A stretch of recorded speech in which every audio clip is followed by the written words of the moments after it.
Hello, everybody. This is Jack Hammer of the Santa Rosa Press Democrat. Want to come on and give you my thoughts on the day two of the NFL draft and specifically how the 49ers did with their first three picks. Before I get into it, wanted to shout out a couple of folks who are in the comment section already. We have Josh Mangold saying, "Hey, Jack. Hey, Josh. Good to see you. I haven't seen you in a while, so it's good to have you back." We have Steven says, "Hammer time. Let's go." Uh, Caesar says the Niners killed it. He's pretty happy with them, with what they did. Andrew says, "Is this running back any good?" We're going to get to that in a minute. I think it's going to. This is an interesting draft. I think the way that this thing went down. You look at the way that this thing's played out, and the 49ers came into tonight. Everybody was focusing on the 49ers going with a center or interior offensive lineman, a cornerback, a safety.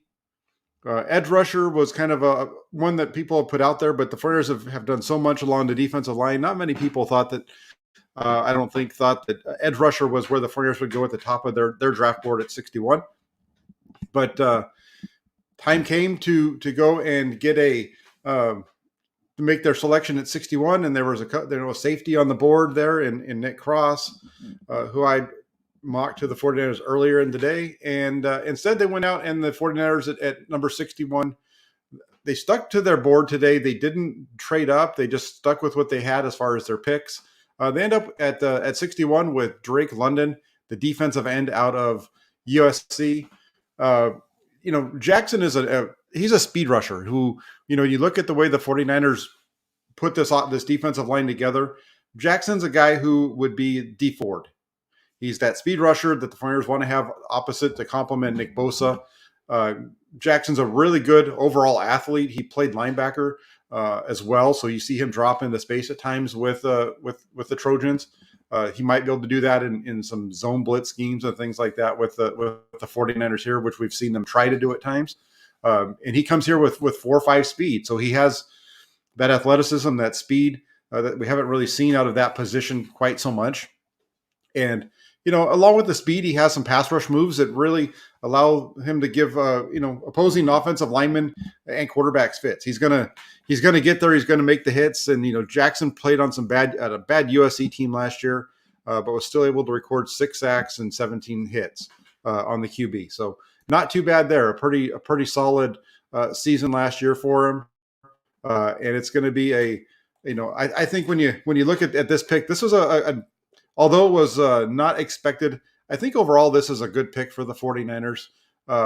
The interesting part here is that San Francisco's deep along that defensive line too. It wasn't like the 49ers had needs elsewhere, but they were pretty deep along that defensive line. They had, when you look at their roster, how you doing, E. Kim? Good to have you on. When you look at the 49ers roster, they have 11 defensive linemen that you could say should make an NFL roster this season. They just added another one. And so that brings you up to 12. And it's going to be really interesting to see what happens here at that defensive end spot. I think there's a really strong possibility that Samson Ebukam is moved off the 49ers roster. You look at what the way they're set up. Ebukam has a cap hit of $8.25 million for next season. The 49ers can save 6.5 of that by releasing him.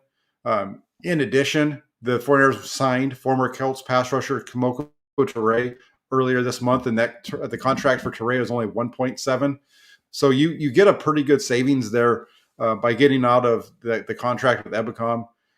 And in addition, another piece that this whole thing does is that I think this move signals that Eric Armstead is going to be an interior pass rusher, interior defensive lineman from here on out with the 49ers. I think that the 49ers have finally realized that they're overpaying a defensive. I think they're finally realizing that they gave the contract that should have gone to DeForest Buckner to Eric Armstead. And Armstead is, okay. He's good. I think part of the reason why Armstead got such a big deal is because he played on the edge and inside, and that's why they picked him over Buckner. But I think Armstead's proven that he's not really an edge guy. He's more of an interior pass rusher. So he's going to be an expensive defensive tackle.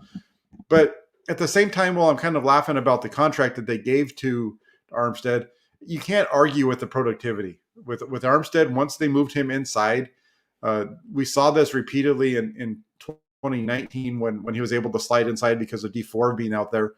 Eric Armstead's much better in there. And this season, in the second half of the regular season, once he started playing inside on a regular basis, he recorded 5 of his 6 sacks from there.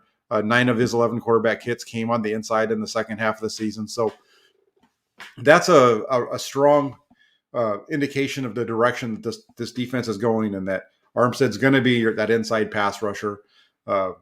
Overall, I like this pick. I like a lot of things about it. Again, the Ebicom piece, where if they move off, they get the savings. The 49ers are going to, I think, listening to, let's get through the rest of the picks, and then I'll give you some ideas, and maybe you guys have some questions for me too that I can answer as far as what you guys think, because I just got done listening to the press conference with John Lynch and Kyle Shanahan, and they had some interesting comments as well in terms of the direction that they're going. And Raphael 562 Niners, he's in here always, and he always does a much better job than me of reminding everybody to like and subscribe if you can, please. If you're new to the channel and you're hitting us tonight for the first time because you're excited about the draft and you like what you're seeing, please hit that subscribe button so we can get you back more often. Trying to grow this channel as much as we can, and also hit that like button. It helps with the algorithms that YouTube has in place. So if you could do that, that'd be fantastic. So that was day one, or excuse me, not day one. That was round 2, the first pick for the 49ers today. Just check in really quick to see if there are any questions over here about the Drake London pick. Real quick, before I move on, I like this question from Nick White. He says, does the Banks pick last year and the running back this year make you think they are shifting to a more old school philosophy? It's funny that you asked that, because that's one of the things that last year during the draft, when I came on with Grant Cohn on his channel, and we were breaking down the draft every night. And that's one of the things that I talked about last year, was that the selection of Trey Sermon and the selection of Banks seemed like the 49ers were trying to build more of a bully, trying to build more of a power run scheme where they're going to hit you between the tackles. And so that was my feeling last year with it. And now I think that's similar. We're seeing that again here. It's the pick of Tyrion Davis-Price from LSU at 93. That's a little bit of a surprise to me. There's some things to like about the player, but and that when you looked at what the 49ers were doing in the run up to the draft, you knew, or you should have known, that the 49ers were going to be making a move on a running back here. Was it going to be in round 3? There were a couple of guys who they were taking a look at that you could say would be a round 3 type of a back. When I did my mock draft a couple of weeks ago with Rob Shue, I had the back from Cincinnati mocked to the 49ers, I believe, at 105, or it might have even been 93. So taking a running back in round 3 wasn't as much of a surprise to me as really who it was. The 49ers needed to add a back. That's plain. That was known based off of what they did. But getting Davis-Price in round 3 just was a surprise to me, because this is a guy, when I look at Davis-Price, when I watch him on film, I'm seeing a guy that's a slower version of what the 49ers already had. And, he looks like Elijah Mitchell, but slower. He's a big back that, is about a 4.53 guy, I think it was, that he ran in the 40. He's going to hit you between the tackles, north and south, like I said. But he's just a slower version of Elijah Mitchell. And the 49ers went into this draft, I think, needing to find some explosion out of their running game. I think that's one of the things when you look back at the 2022 season and why Deebo Samuel was being used so heavily in the backfield in the second half of the year. That had to do with the lack of explosiveness that the 49ers had in their running game. I know that Mitchell had a good season for a rookie for the 49ers. I know that he had a good yards per carry average, but he wasn't scoring touchdowns from 10 plus yards out. He was a guy that was hitting it in from, if you got up close, you were, but that's why they were using Deebo Samuel in that way. They could go to Samuel and get a 13-yard touchdown run. They can go to Deebo Samuel and get a 20-yard explosion around the end and get a touchdown. They weren't getting that out of out of Elijah Mitchell. They didn't have the faith in Trey Sermon and the other backs that they have, Jermichael Hasty and Jeff Wilson Jr. They're not going to get it done either. So I feel like this is an interesting pick. I don't hate the pick. I think there's some, the positive side of it is that Davis-Price didn't carry the ball a lot at LSU. He only had 379 carries over 3 seasons. So just over 100 carries, average. I think last year was 219. It was a little over 100 the year before and under 100 the last year. But for his career, he averaged 4.6 yards per carry. Not bad. He scored 15 touchdowns. When you watch him on film, like I said, he's a between the tackles runner, has some speed to get to the edge, but it's more straight line speed. The issue there is that when he gets he can get up to his top speed, but if he has to change directions, it's going to slow you down. And so or slow him down. And so that's a tough one. And really this is a pick, with the way that the 49ers running game is, I think they just put in a lot of pressure, a lot of weight on Trey Lance's shoulders. And it's going to be really on the first year, starter to create those explosive plays for the 49ers offense. We saw that last year in his start against Houston. It was on Trey Lance to create the explosion in that game. The explosion at the end of the first half with a couple of throws, the explosion on the deep ball to Brandon Ayuk that was a pass interference penalty, and the deep throw to Deebo Samuel. So that's going to be tough for him, I think. Really quick, we have a super chat from Glass City. I really appreciate the donation. It says, can't you make an argument that they addressed the offensive line last year with Banks and Moore? The plan seems to have them start this year. All you need is a center now. What do you think, Jack? Okay.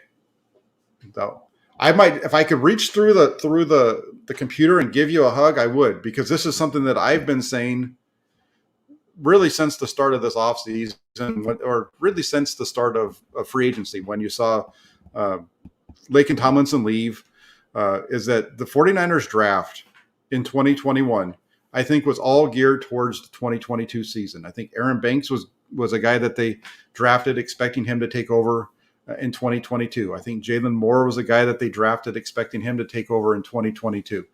At the center position, you're saying that all they need is a center now. I agree. I think that's why I'm a little suspicious of the fact that they didn't take an offensive lineman, but the 49ers decided not to trade up. And so the one that I thought they would grab wasn't available because he was taken a little bit ahead of time, and that was Luke Fortner out of Kentucky. I think that there's a couple of things here. I think that this signals that the 49ers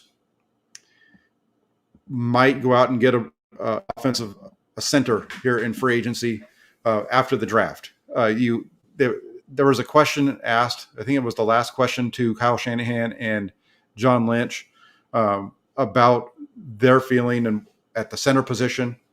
They were asked early on about Alex Mack, and they didn't change the answer from what they gave during the pre-draft press conference.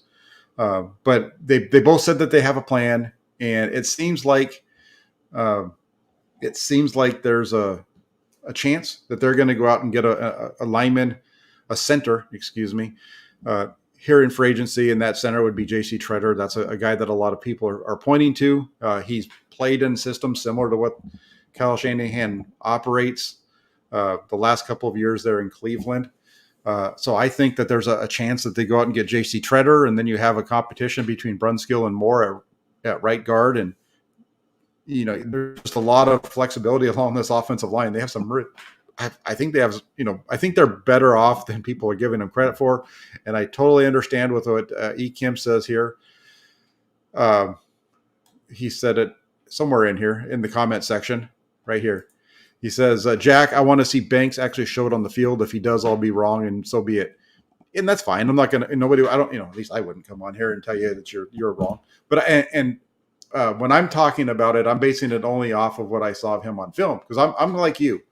I haven't seen him since he got injured in week 1 of the preseason against Kansas City. And that's where it's hard, because as a writer who was at training camp, watching practice all the way through, who was at some practices during the regular season.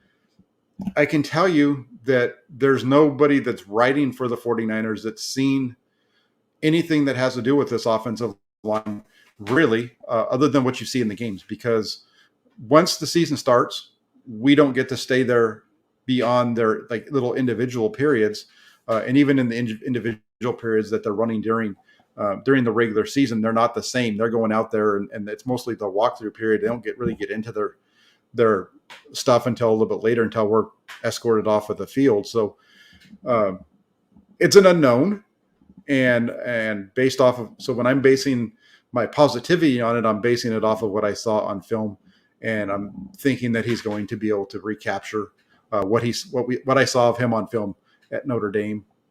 And I feel like with Banks in particular, I think that he'll be the move back to left guard, if that is what they do with him, will help him out as well. So we'll see what happens, how this all plays out.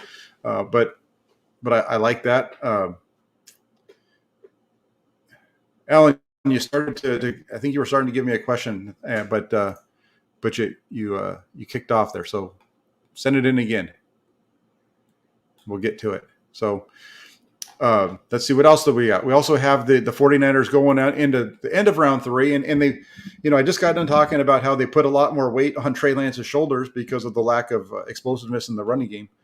Well, then they went out and helped him by getting an explosive wide receiver at pick 105, getting Danny Gray from SMU. This is an interesting pick because Gray only has 18 games in college outside of the junior college level. He didn't start off his college career at SMU. He actually was a junior college transfer, played only 8 games his first year at SMU. Then he played 10 a season ago, got injured, chose to opt out of the bowl game, and then their bowl game got canceled because of COVID issues. So all kinds of stuff going on there. But when it comes to Gray, this is the guy who, even though he's only played 18 games, he showed growth throughout last season. So he's shown that he showed growth from year 1 to year 2, and that's continued on, and that's a positive trend for this player. And last year in 10 games for the Mustangs, he had 9 touchdowns. So that's a pretty good deal right there as well. I think this is a guy who definitely shows some things. He has the ability to. I think this guy has the potential to be a really nice number 3 wide receiver. Keneal, thank you for the donation. He asks, "Hey Jack, does the TRP pick mean Sermon's a bust?" And so he's talking about Tyrion Davis-Price.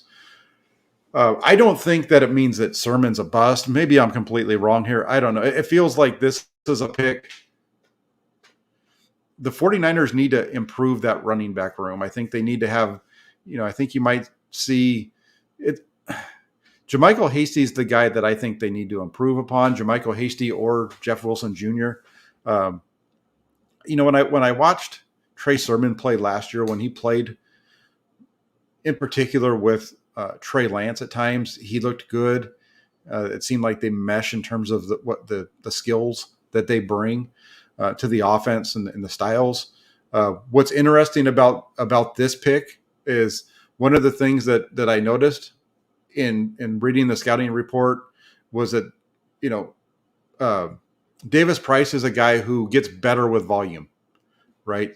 And that line that he gets better with volume screams to me Trey Sermon, because that's what I saw with Trey Sermon last year, was that Trey Sermon's best performances were when he was carrying the ball 20, 30 times, and it was usually him wearing down the defense, and in the second half, he was getting big gash plays.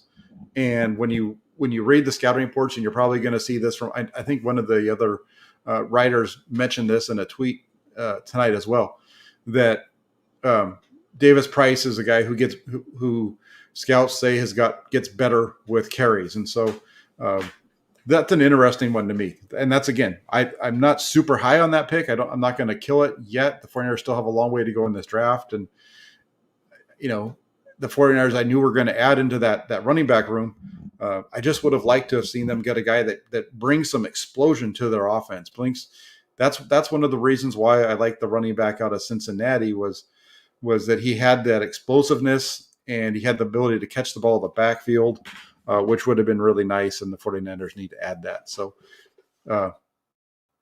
does it mean that Sermon's a bust? I think that you can definitely make a strong argument in that regard. So we'll see. And Luke makes a good point because I mentioned this earlier in that Davis-Price only had 300, just over 300 carries during his time at LSU. He only had 379 carries total, and whereas there was a little bit more with that with Trey Sermon. So did Trey Sermon wear out his legs at Ohio State and Oklahoma?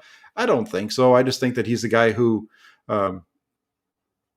needs to be the guy. He needs to get a bunch of carries.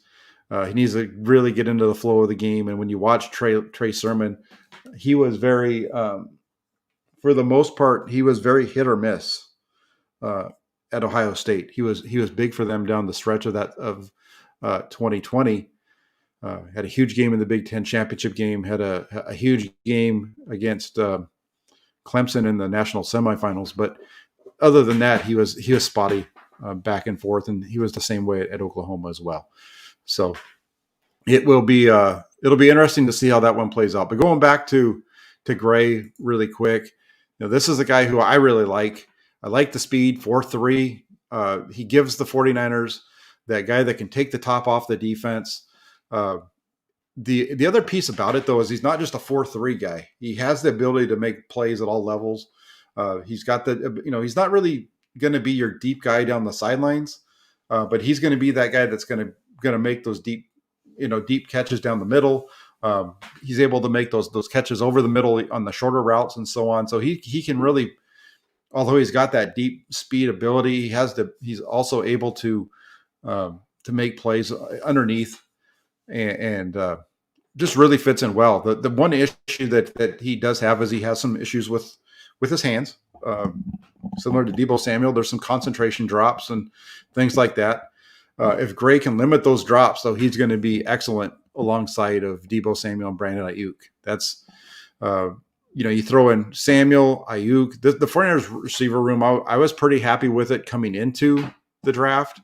I thought it was pretty strong. I think it's still strong. I think you've got Brandon, with you know what you get out of Deebo Samuel. Deebo Samuel, to me, if you haven't heard me before, but I'll say it again for you, is that I think Deebo Samuel is one of the top 5 wide receivers in the league. I think Deebo Samuel is the best wide receiver the 49ers have put on the field since Jerry Rice. I think he's better than Terrell Owens at this point in his career. And if he continues playing at the level he has so far, he's gonna prove that out. Brandon Ayuk is a guy who I think you're going to see show some improvement next year with Trey Lance and that ability to go deep. And then Juwan Jennings, we all know about the toughness underneath. Well, now you've got a guy who can kind of fit in with that group. And the 49ers have been trying to find that third guy, that third receiver that's fast and shifty and able to make plays. And that's, I think, what you get out of Danny Gray. So it's going to be an exciting one to watch and see how that plays out. Ekim, I like this question. He says, with Carolina selecting Matt Corral, does that mean Carolina is out for Jimmy? I think here's what I said, and I'll answer this by going back to what I said probably about a month or so ago, is that I think that Carolina is the best landing spot for Jimmy Garoppolo. Matt Corral, with where Carolina took him, I don't think Carolina expects Matt Corral to come in and be the savior in 2021. If the 49ers and Carolina can strike a deal that gives the 49ers maybe an extra 4th round pick this year, a 3rd round pick next year, or something like along those lines, I think Jimmy Garoppolo ends up in Carolina as the starting quarterback for the Panthers this year, and is the bridge between to Matt Corral. They need to win out there. Matt Rule has only won 10 games in his first 2 seasons. So he needs to start winning some games. And if Carolina wants to do that, I think their best chance right now is Jimmy Garoppolo. Jimmy Garoppolo is an improvement over what they have right now in Sam Darnold. So, you know, do I think that Jimmy Garoppolo is a top 10 quarterback in the NFL? Do I think he's top 15? I don't know. He's not, definitely not top 10. Top 15, But we know that he wins games, and we know that he also gets helped by the defense. And if you watch Carolina at any length, you know that Carolina has a pretty good defense. They just need a quarterback that can make it work. So I think there's a possibility. I think it's either going to be Carolina or Houston where he ends up in a draft. Um, This is a good one, Horatio. Do you see Price being a Jeff Wilson replacement? I can see that. The 49ers, again, they need to have strong runners. Is Price a guy who will be able to be a lead blocker for Deebo Samuel and some of those running plays and things like that? Probably. I think Trey Sermon probably could do that too if they want to ask him to do that. But um, when you watch Jeff Wilson Jr. last year, he wasn't. He's an up and down back. Jeff Wilson Jr. when he's called upon does an okay job. He had a couple of really good games for the 49ers in 2020, but other than that, he's what you would expect. He's a third, fourth back who can make a few yards here and there. He's a versatile guy, but if Price can come in and replace Jeff Wilson as your fourth back, and you have, I'd be fine with that. I'd be fine with a group that has Elijah Mitchell and Tyrion Davis-Price and Trey Sermon, and then JaMychal Hasty is your fourth guy. Maybe I would like to see them improve on that third down back, but maybe Deebo Samuel becomes the third down back in a way that they just keep utilizing him out of the backfield in their passing game with some stuff around the edge every once in a while in the running game. Deebo Samuel, the whole thing with him is, I think if he gets paid, he's not going to have a problem with running the ball. So pay the man, get him in here, get him to do what you need him to do.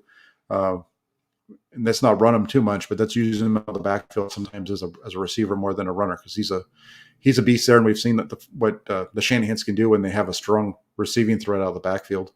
And I think now they have a quarterback that can take advantage of it a little bit better too. Let's see what else we have.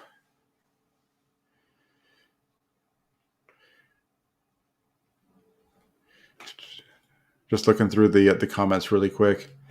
Yeah, I could see where one of those teams, Eric, would want to have the 49ers maybe take some of the cash burden of Garoppolo, and that might be something that the 49ers are able to do, and that might be part of be willing to do, and part of why they'd be looking to part with a guy like Samson Ebukam to, if they're going to have to pay $10 to $15 million of Jimmy Garoppolo's salary to get him off the books and bring in another draft pick, maybe they've got to move some other guys around to make a difference on that salary cap. And the 49ers have a lot of depth on the defensive line to make those moves. So we'll see how it works out. Yeah, no, Pittsburgh's not going for Jimmy Garoppolo. The situation there, I think, the only reason I had mocked Jimmy Garoppolo to Pittsburgh, but that was based on the quarterback that they wanted not being there. I was thinking they wanted Malik Willis. They ended up going with Kenny Pickett at 20. They don't have any need for Jimmy Garoppolo in Pittsburgh. They have their bridge quarterback in Trubisky, and then they'll have Kenny Pickett. The thought with Garoppolo was they don't get the quarterback they wanted going off the board before their time came up, and then the trade occurs, and it didn't happen. But Jimmy Garoppolo, I highly doubt is going to end up in Pittsburgh. There was another super chat here. Jaheim Raheem, he says, Jack, you keep saying you think Deebo is better than T.O. Was by his third, fourth year, and I need you to explain. Well, here's the thing. Terrell Owens with the 40. Let's just take a step back and look at Terrell Owens' time with the 49ers. Terrell Owens had two 1,400-yard seasons as a member of the 49ers. I know that none of those came in his first 3 years with the 49ers. Terrell Owens didn't really start putting up big numbers until the 49ers weren't good. And Jeff Garcia took over at quarterback, and it was either Terrell Owens or Nobody, really. I mean, they didn't really have anybody else there. And, uh, when you look at Owens over through his first 4 seasons with the 49ers, he had a 1,000 yard season. That was in 98. He hit 1,097. He didn't get over 1,400 yards until year 5. Uh, if Deebo Samuel stays here for 8 years, which is how long Terrell Owens played in San Francisco, Samuel's going to blow his numbers away. The difference between these guys is there's a lot of similarities between them. They're both thicker receivers. Neither Terrell Owens or Deebo Samuel were, Terrell Owens was never a really strong route runner. He was a guy who won based off of strength and decisiveness, those types of things, and sorry, I had to block somebody really quick there. But Terrell Owens was never a big route runner, and it's kind of the same thing with Deebo Samuel. He's not a terrific route runner, but he gets the ball in his hands and he makes big plays. And it's one of those things where, for me, it's not even just about the yards or whatever. It's just watching the way that they play the game. Terrell Owens. Let me just tell you a little bit of a story. Back in the day, back when Terrell Owens was a young player, he had some issues with drops and all those kind of things. When Steve Young got hurt, Jeff Garcia became the starting quarterback, and let's just say that Jeff Garcia knew who to get the ball to, and so he started to feed it to him. And at the point when he was here, Owens was here, Rice was getting towards the back end of his career, so you started to see them just going in that direction more often. And like I said, I like Terrell Owens, but I think that what I see out of Deebo Samuel is a guy who's going to be a better player. He's already better at this point, but I think it's going to be even more so going forward. So it's a tough one to explain. I just, through their first 3 seasons, even though, it's interesting because when you look at their numbers through 3 years, Owens and Samuel are very similar in terms of targets. Samuel just beats him through those first 3 years in terms of yards. The touchdowns aren't there for Deebo Samuel like they were for Terrell Owens. I think part of that has to do with a quarterback that doesn't throw the ball down the field. Steve Young wasn't known as a air it out kind of guy, but he could get the ball down the field, and we just haven't seen that part of it. I just think that Deebo Samuel is going to take off when he has Terrell Owens or Trey Lance throwing him the ball down the field. It's going to be a lot of fun to see. Yes, you're right, 49ers fan, 1977. He dropped the ball. So did Owens. Rice had those issues with drops for a while. Absolutely. Rice had a lot of drops, right? That first year, that's part of why people felt like he was a bust, was Rice was dropping the ball all over the field. You can't forget the fact that Jerry Rice was running for a touchdown in the playoff game against the New York Giants and dropped the ball. Went through the back line of the end zone for a touchback. So no, there's definitely some things there. It's an interesting one, and you're right. I should have just said he's been injured, but he's injured. He's been injured, but when he's not been injured, Deebo Samuel's put up numbers that only Jerry Rice has beat. I think that's the thing. That's probably all I should have said. Deebo Samuel is a rookie. Only one receiver in 49er history had more yards as a rookie, Jerry Rice. Deebo Samuel is on pace this season to put up almost 1,800 yards receiving. Jerry Rice would have been the only guy with more if the 49ers didn't change his role. So enough of that. Let's get on. There was another really good question in here that I saw that I wanted to get to. Sorry for rambling about that other one. Let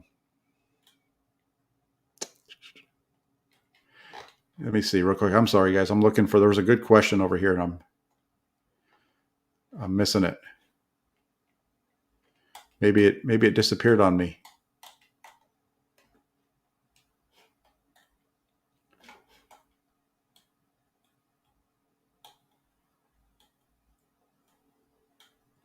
I got the spam bot, so that guy's gone.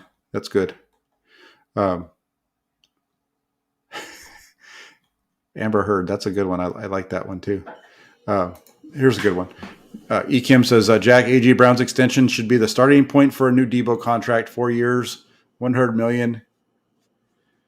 I think you're saying there, Kim, that that's what you think it should be, and I would say I think Deebo Samuel should be right around those numbers from AJ Brown. I think you're a little higher, right? I think AJ Brown was at 57 million. You're up to 62 guaranteed. Um, I agree. I think it's either a 4 year deal at 102, five, or you can even go 5 years, uh, whatever that number would be. Um, what are you looking at there? 25.5 million. So it would be 127 and a half, 5 years, 127 and a half, whatever. I mean, either however you want to slice it, I think you're looking at a contract for Deebo Samuel that's paying him a lot of money for 3 years that the 49ers can get out of after that. It would have 2 more years left on it, but the 49ers would be in a position where they could get out of it after 2, depending on the structure or out of 3, depending on the structure they put in place. And I want to, if I'm the 49ers, I want to pay my ascending players instead of paying guys that have proven through the middle of their career to be good, and then pay them big money for the downside. Pay them now on the way up, get the most out of them, and when they start to come on the backside, that's when you let them go sign with somebody else. All right, and then we got Big Tom coming in with a question. What are my expectations for tomorrow? Do you expect them to package picks? Shoot, this is I haven't had a chance to look at, kind of go through before I put out my mock thing today. I'd done I don't know how many simulations I'd done running through the mock drafts to kind of see where guys were falling. And I will tell you that running through the mock drafts, the one name that hit almost perfect with what it kept showing up in the mock draft simulator was Jaquan Brisker. He fell every time, somewhere between 45 and 50. He went today at 49, I believe it was. He fell right in. He was drafted right where the 49ers would have had to trade up. And if the 49ers wanted to get up there, they would have had to give up one of their they would have had to give up pick 61 and probably 93 or 105. I understand why they didn't do that. So for, as far as my expectations for tomorrow, I think the 49ers are going to get an offensive lineman here at some point, even if it's somebody that's a little bit more of a developmental project. A guy like there's a couple of them that are out there right now. The center from Ohio, Arizona State, he's out there. Jason Poe is another one. So there's some good players there. I'm surprised they haven't gone with their cornerbacks yet. A cornerback that I would expect maybe to keep your eye on if the 49ers decide to go with a cornerback would be Deron Bland out of Fresno State. I know they showed some interest in him. He's a former Sac State kid that transferred over to Fresno State this year. The step up in competition didn't faze him. He had a really solid season in his first year at the FBS level. As far as packaging picks, the only they might move around a little bit there at the end of round 6 at 220 and 221. There might be a move there.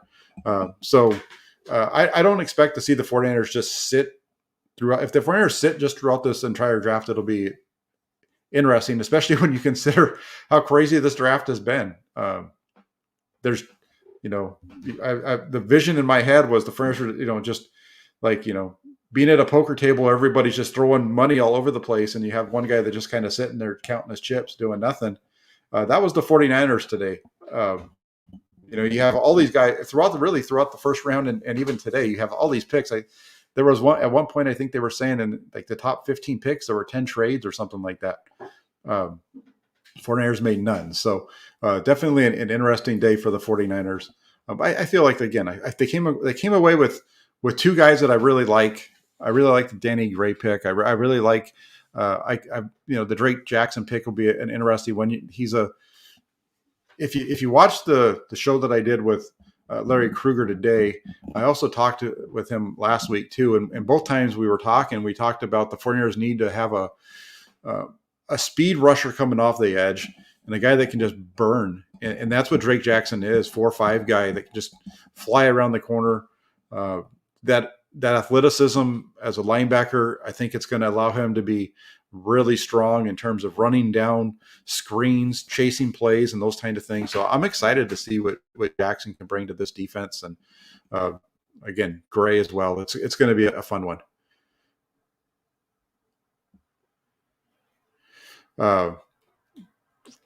See, Ekim, you give him a C minus. You're a hard grader, man. I'm glad I didn't have you in my as one of my teachers in school. I would have failed. I'd probably still be in high school now if I had you as my teacher.